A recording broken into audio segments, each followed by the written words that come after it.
কিন্তু আমরা খাইতে খাইতে এখন অযোগ্য সাপ হয়ে গেছি। অযোগ্য সাপ চিনেন তো? ও যতই খায় ওর পেট ভরে না। বড় বড় গরু মানুষকে পেলেও ভিতরে খেয়ে ফেলে। আমাদের অবস্থা এমনটা হয়েছে। আপনি যাকাত আদায় করছেন না।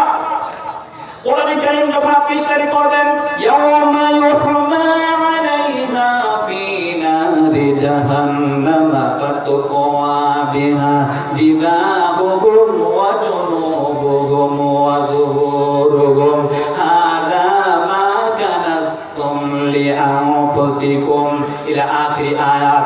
10 নম্বর পারা সূরা তাওবা যখন আপনি বের করবেন, সূরা তাওবা বের করলে 34-35 নম্বর আয়াতের তাফসীরটা আপনি দেখবেন। আল্লাহ পাক বলেন, যারা এই পৃথিবীতে সম্পদকে সঞ্চয় করতেছে, সোনা যারা সঞ্চয় করে জমা করে রাখে, আল্লাহ সম্পদ দিয়েছে সেই সম্পদ জমা করে রাখে, জমিন থেকে আল্লাহ পাক ফলন দিয়েছে তার যাকাত সে প্রদান করে না।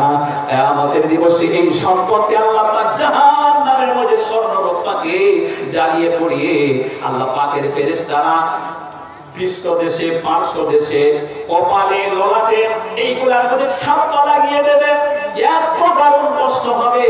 সে যখন চিৎকার করতে থাকবে তখন আল্লাহর ফেরেশতারা বলবে, আজকে কেন চিৎকার করছো? এ তো তোমার মহব্বতের জিনিস, এত মহব্বত করেছো, আল্লাহর হুকুমকে তুমি ভুলে গিয়েছিলে।